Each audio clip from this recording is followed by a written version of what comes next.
few years ago, I accidentally stumbled upon this hidden quarry deep in the Langdale Valley, and I quickly realised how beautiful and interesting it is. Burlington Stone, the owners of the quarry, are proposing to turn this site into an educational and heritage park, focusing on the history of the slate mine, whilst potentially turning it into an outdoor adventure playground in the process.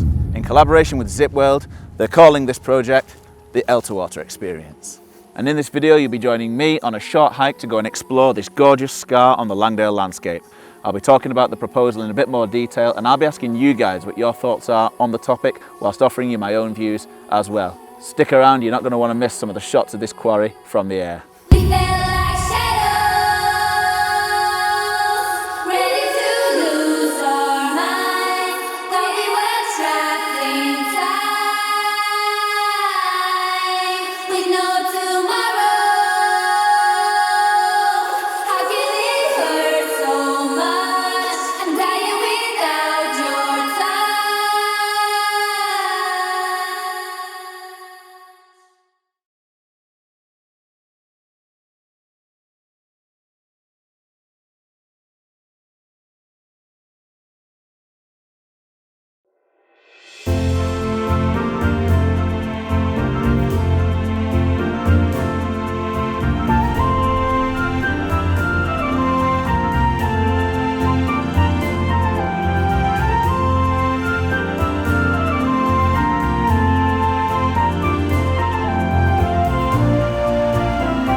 Hey there guys, and welcome back to the channel and to a lovely sunny day in the Langdales. As you've just seen, we're visiting a quarry which, if you've watched my videos before, you'll know that I do love a good quarry.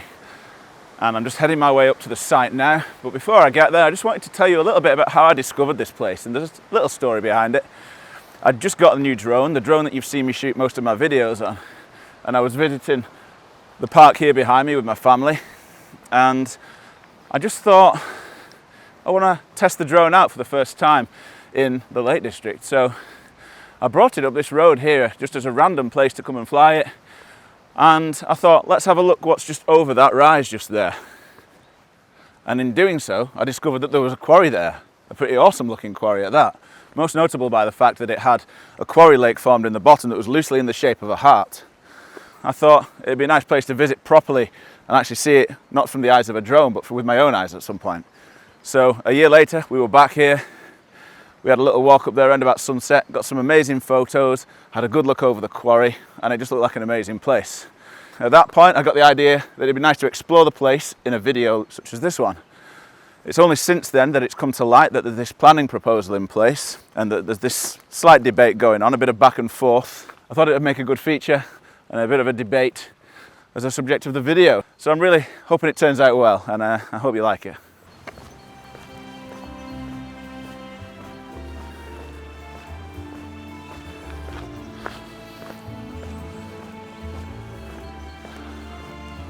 Noticing evidence of the quarry there behind, so we're going to go and check out a little cave.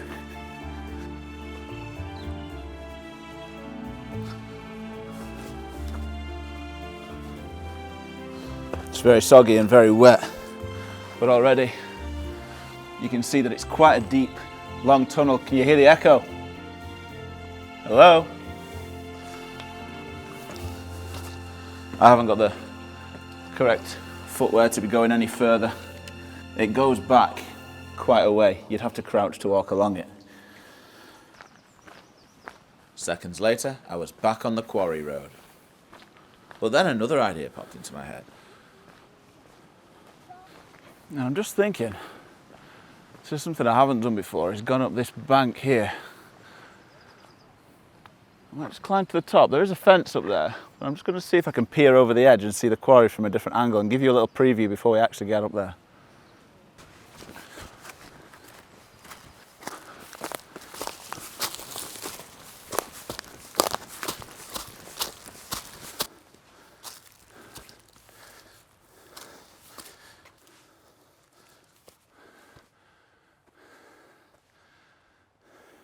Just made it to the top of the slope and I've reached another quarry road.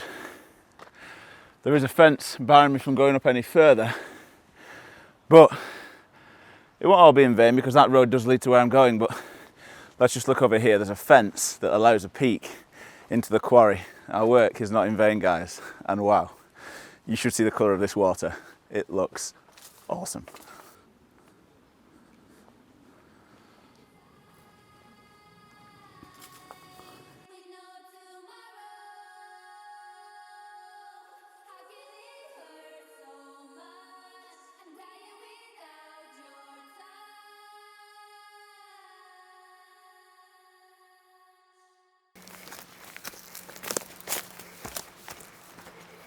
So at that point, I thought, sod it.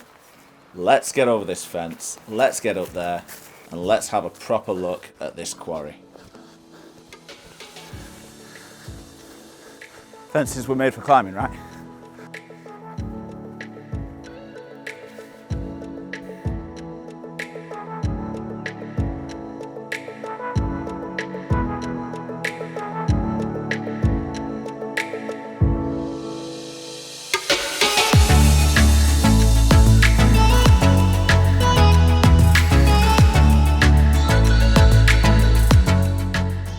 First of all though, here's the background. Quarrying activity here at Elterwater dates back to the mid-19th century, yielding a distinctive green-blue coloured slate that ages between 400 and 500 million years old. Beneath our feet today, there'll be great caverns, dramatic cliff faces, and a gorgeous green quarry lake, and an array of colours on show where vegetation and wildflowers have been able to break through and biodiversity to take over. Burlington, however, have stated that the plans for this site have emerged because the quarrying activity is no longer viable. Could it therefore be an opportunity to cash in for a struggling business? It's unclear to me as to why the quarry cannot continue to operate until 2042, as I believe they are permitted. But in the comment section, feel free to fill in that gap in my knowledge, as I perhaps don't have the insight and the knowledge of the quarrying industry in the present day. I just can't get over how blue it is. Look at it. Wow. And there's a cliff face right over there. I've stood over there with Chantel. We took some photos from up there, some nice flowers. And there is a building tucked away at the bottom of this cliff here that we'll be able to see later if we can just stand on one of the ledges over there. What a scene.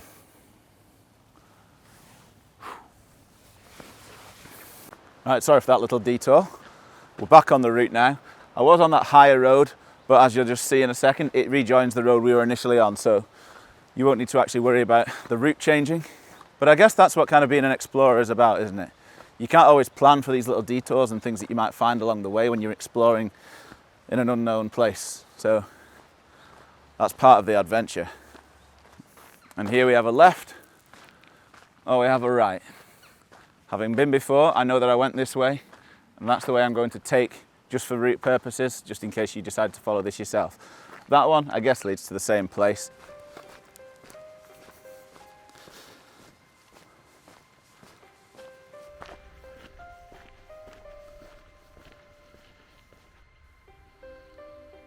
As you continue up the quarry road, signs of that industrial activity become increasingly obvious in the screes, piles of stone, and a series of spoil heaps that must have been sitting there for years.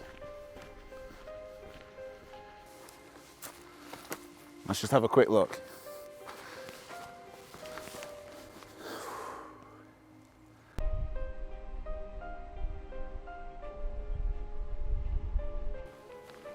And here's some more. Just piles of rubble. I guess they couldn't use it for whatever reason. Just waste. Obviously what they call spoil. Anyway, that's the road we're following. Let's get back to it. Keep doing these little detours.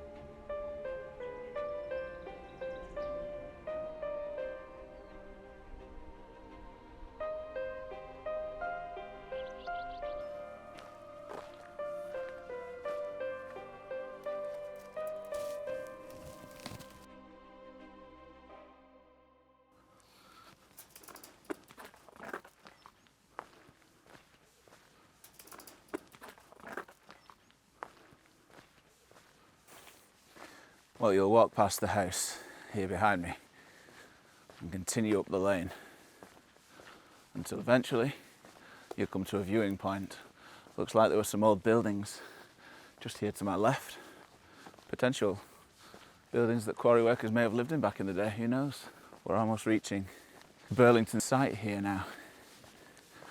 And it is a hiking route as well. There are private property signs, but we've got no bad intentions here. There are footpaths, as you can see, little Langdale, Great Langdale signed just here.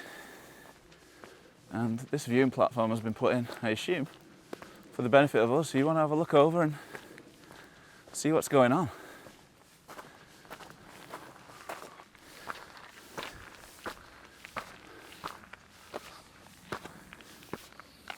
And this is the proposed site right here behind me. This is what will form the main building for the potential Elterwater experience. And it's going to need some refurbishment. That is in the proposal. But just here, we've got a little viewing platform. Let's take a look.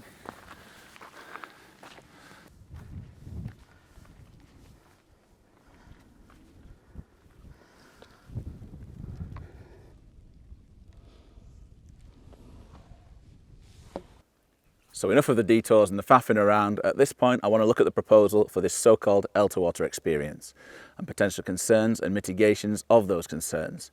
But here's the short facts of what we know so far. The proposal helps to raise awareness of the history of quarrying that has taken place here since the 19th century, providing an insight into the working life of a Lakeland quarry. It includes a 1-hour adventure tour through the caverns and tunnels beneath this very quarry, with original plans for some kind of cavern coaster, which I assume is kind of a railroad ride that offers a tour of the caves. And Burlington have also partnered with Zipworld, which suggests either overground or underground zip wires, but there might be an update on that situation later. I understand there'll be viewing platforms overlooking different aspects of the quarry, and there's already one right here. I'm stood on it, and to be fair, it does provide a really good view out over the quarry. Due to friends of the Lake District and other locals and visitors expressing concerns and petitioning, and I understand from February of this year the proposal has been scaled back to a mostly underground experience, with compromises being made by Burlington in order to appease some of the concerns raised by the opposition.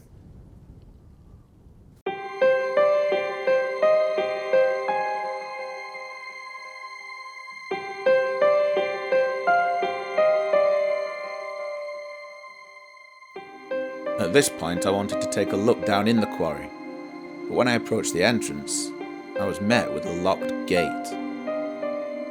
This wouldn't usually deter me, and despite my harmless intentions to safely walk down to the water's edge and film a few videos, I decided that on a YouTube video, it's best not to go trespassing. Now let's take a look at the proposed Elterwater experience site. And behind me here, I think this is where they plan to have the car park. Obviously you've got Burlington Stone main building just here. That'll be the main hub, which where they will renovate. And then as we get past it here, just looking out into the distance, I'm not going to go too far because, to be honest, I don't think it'll be interesting. It's just a wasteland, spoil heap after spoil heap. There's a JCB over there. But this area here seems to be the area that's on the plan for the proposal. But one thing's for sure, there must be a hell of a lot down under here somewhere, because the cavern tour was proposed to take about an hour to get through. So there must be something worth seeing. And to be honest, I'd be interested. I always speculate a little bit about the lives of the quarry workers and what life must have been like on the quarry in the 1800s. And I guess this is going to tell me. So at this point, I won't actually go any further. I'll just pan around. I don't have the correct PPE according to the signs, but it's absolutely desolate now. And look at this ramshackle building.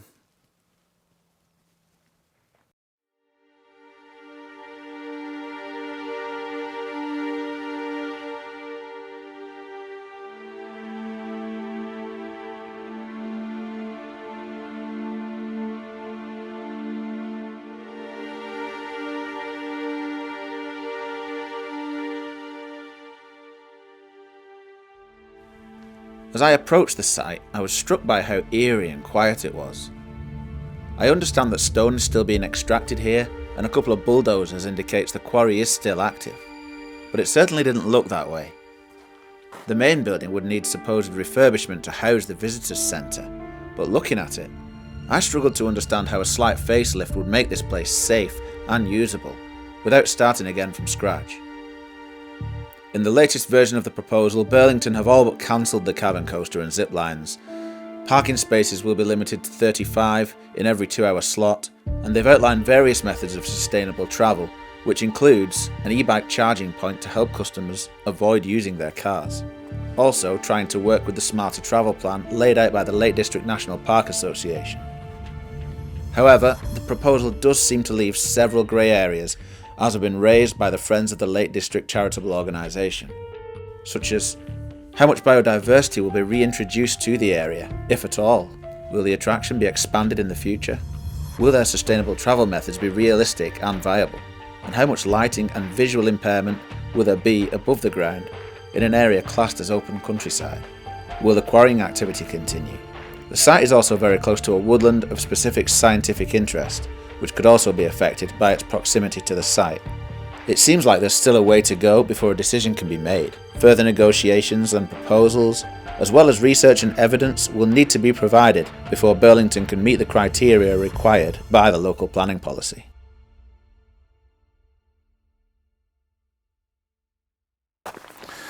But there's nothing to say we can't roam within the boundaries that we're allowed.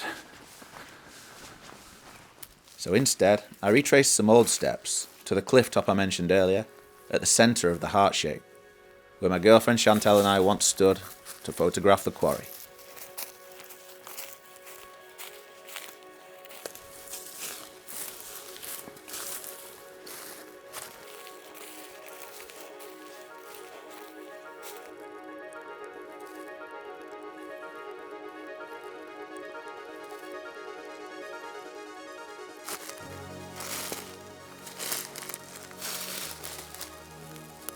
Whoa. It's literally a smooth drop all the way into the water. But here's an area that we can access. And I thought this would be a good place to just have a little conversation about the environmental aspects that are going to affect this proposal. So I'll put my consultancy hat back on after about 10 years and we'll go through the ways that this project could influence the environment in a positive or a negative way. So first of all, we'll look at the environmental aspects, or at least a few of the obvious ones. The first being potentially noise pollution. That's from the site operation, the construction that's going to go on within the site to make it the Elterwater experience, the traffic, the increased flow of traffic and vehicles that will need to come up here. There are residents here, so that could potentially add a little bit of noise as well. You could argue that a quarry is already a pretty noisy place, and that when the site is in operation, if it is, as we now think, it might be more of a below ground experience, there might not be that much noise above the surface once the site is built and in operation. You've then got to consider the eventual carbon emissions for the project, not just from the initial construction of the new site, but the operation of the site eventually. And then if you think of all the tourists bringing their vehicles up through this valley each day, the additional exhaust fumes creating air pollution, who's to say what the long-term impact will be on the ecology and the biodiversity of the area and this lovely natural valley. I mean, you've seen it.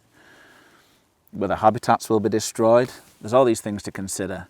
And I know there are mitigating circumstances about reintroducing biodiversity into the area, limiting car parking spaces, limiting the amount of tickets that are going to be sold to reduce the amount of people coming up here. But you've seen how busy Elterwater is perhaps earlier in this video.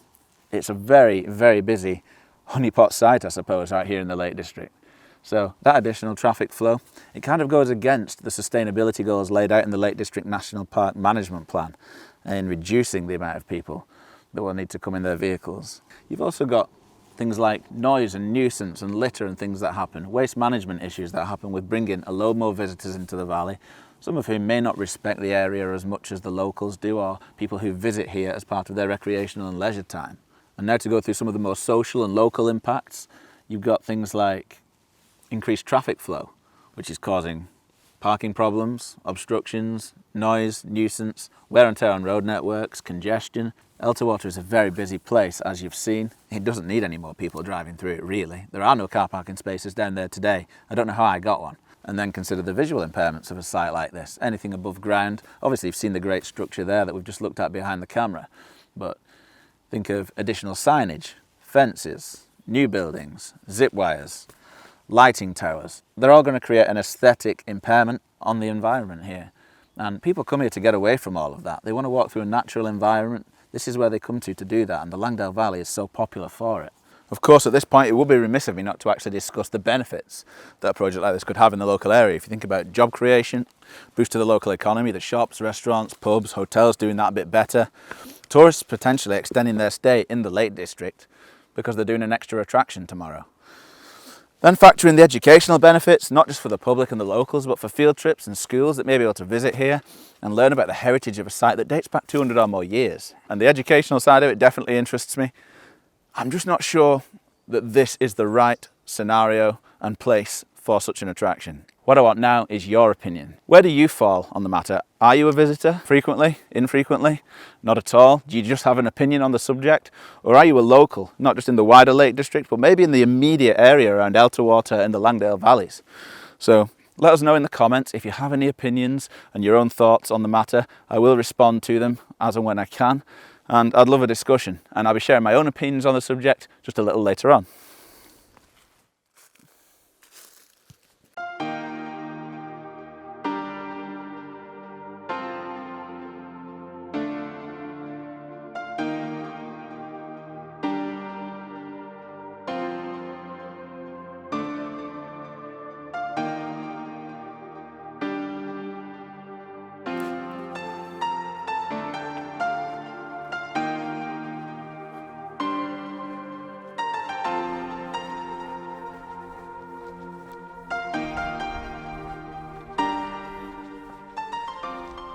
Well, that brings today's topic of discussion to a close.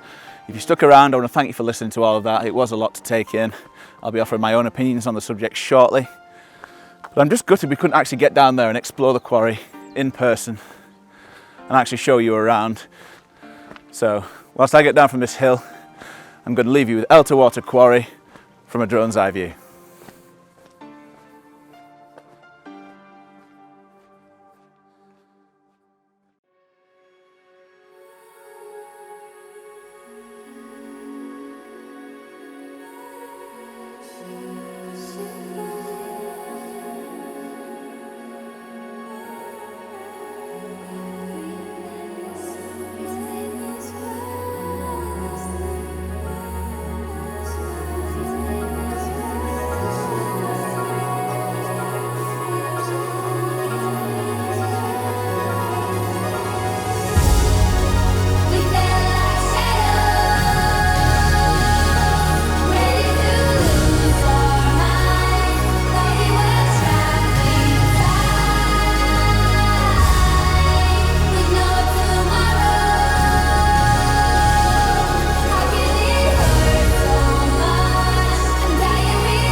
So by now you're probably wondering what my thoughts and feelings are on the topic, and I would just say that my opinion on the subject probably is ultimately irrelevant. I don't live here, I'm not directly affected, And my agenda against the project is probably selfish. And I think anyone who has an opinion against this project probably has a selfish agenda for it, as well as that agenda benefiting others in the process and the environment, of course. So that would be my precursor. But in general, I actually think the proposal sounds kind of fun. I'm interested in the educational side of it. I do have an interest in the lives of the quarry workers, the history behind it all, and I would be interested in the cavern tour. I just think my selfish agenda against the project probably wins out on this occasion. Just interjecting for a second, we've got another cave here. I've taken the low road down this time. Do you remember we climbed up earlier in the day? And here we have ourselves another hole in the ground, and I suspect that this would lead through into ultimately the cave that comes out by the hut that we saw in the quarry earlier on. And at this point I'm going to veer off the road, and instead of retracing my steps, I'm now going to just head down a footpath over here and go down by the River Brathay and take a slightly different way back to the car. So what are my selfish feelings about the Elterwater experience, I hear you ask? Well, I just love Elterwater and I love the Langdales. I love coming on holiday here and I love visiting. And when I'm out on an adventure and I'm exploring, I'm very much of the feeling that the less people, the better. So the overcrowding doesn't really appeal to me too much. I do like getting a table in the Britannia and I don't want more competition for that. I just love the natural environment. I like being able to gaze across the landscape and see no obstructions. I mean, you could argue that a quarry is a man-made scar and that it's ugly on the landscape. I just happen to think quarries are lovely places to look at because biodiversity is starting to re-encroach.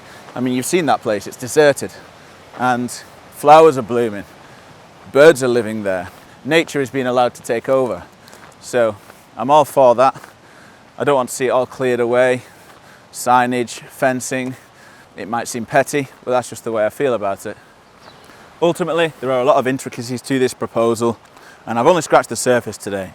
And I do appreciate any mitigating circumstances put in place to appease public concern, but it's just not quite enough to win me over. I care too much about the aesthetics of the place. I like the peace and quiet. I like to come exploring here. I don't want additional congestion. I'm not overly enthused about the pollution and the environmental aspects either. So, unfortunately, it's a no from me. And here's why. And I get that Burlington Stone really want to repurpose their site, maybe make a little money in the process, but I think the educational aspect of it could be fairly served in some local visitor centre in a more appropriate building and location.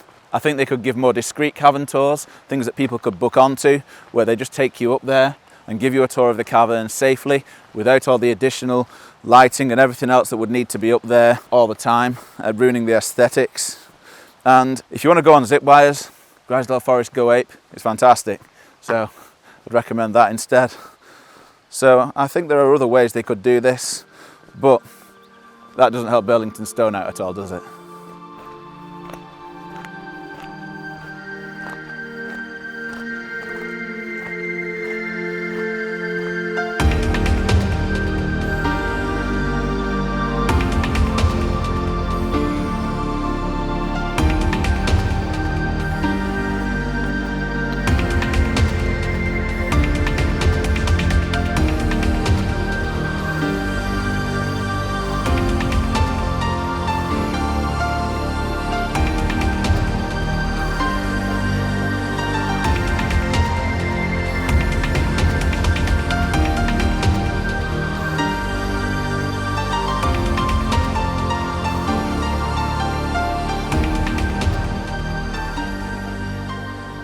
So good to take the weight off at the end of a day of filming one of these videos, you wouldn't believe.